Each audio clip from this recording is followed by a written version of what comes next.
Chapter 38. On Saturday morning Elizabeth and Mr. Collins met for breakfast a few minutes before the others appeared, and he took the opportunity of paying the parting civilities which he deemed indispensably necessary. "I know not, Miss Elizabeth," said he, "whether Mrs. Collins has yet expressed her sense of your kindness in coming to us, but I am very certain you will not leave the house without receiving her thanks for it. The favour of your company has been much felt, I assure you. We know how little there is to tempt anyone to our humble abode.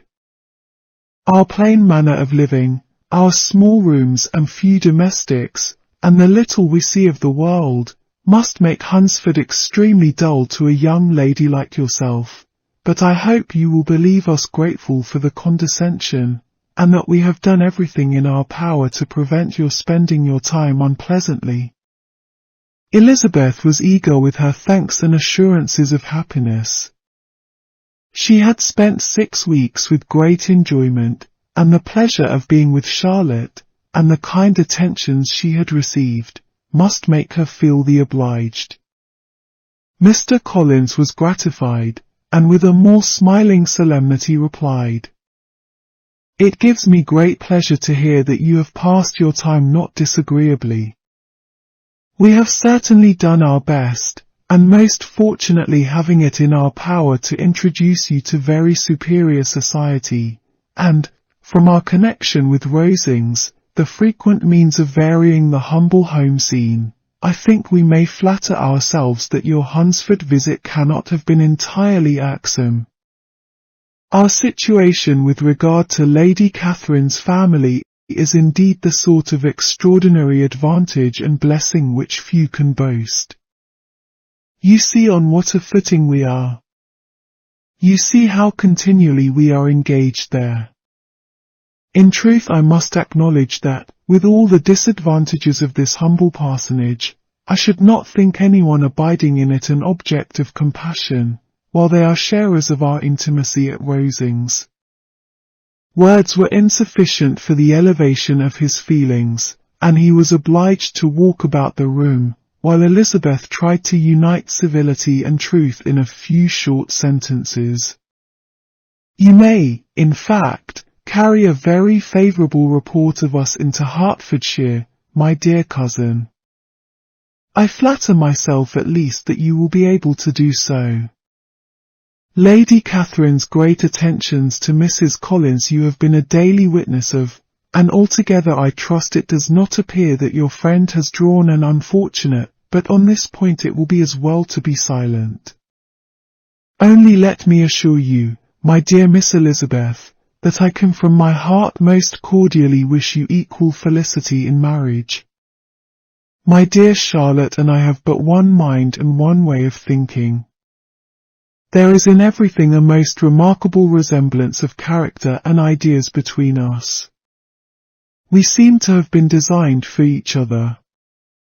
Elizabeth could safely say that it was a great happiness where that was the case, and with equal sincerity could add, that she firmly believed and rejoiced in his domestic comforts.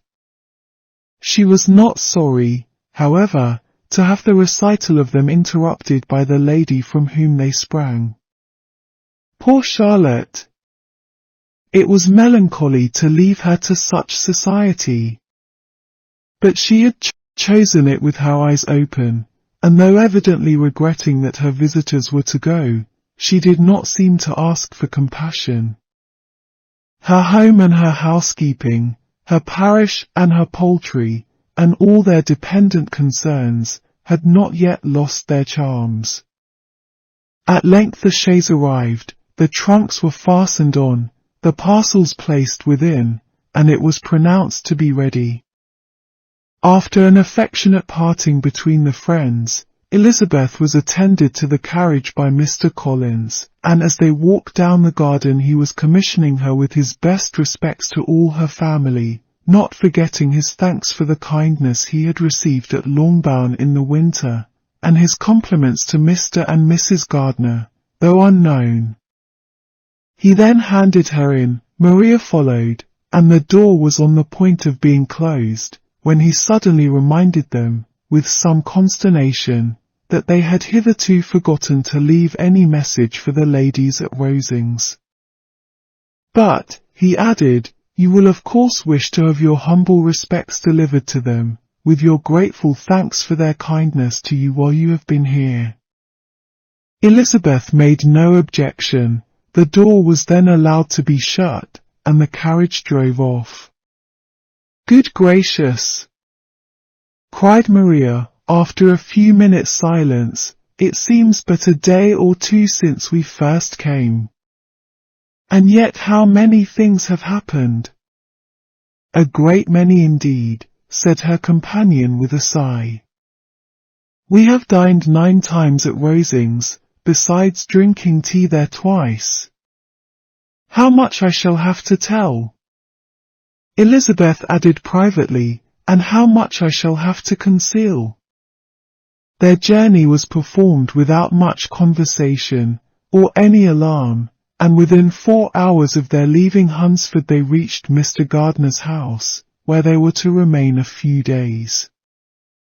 Jane looked well, and Elizabeth had little opportunity of studying her spirits, amidst the various engagements which the kindness of her aunt had reserved for them.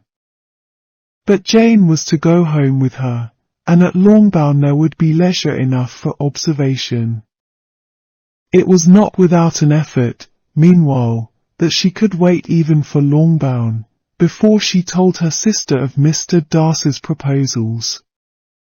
To know that she had the power of revealing what would so exceedingly astonish Jane, and must, at the same time, so highly gratify whatever of her own vanity she had not yet been able to reason away, was such a temptation to openness as nothing could have conquered but the state of indecision in which she remained as to the extent of what she should communicate, and her fear, if she once entered on the subject, of being hurried into repeating something of Bingley which might only grieve her sister further.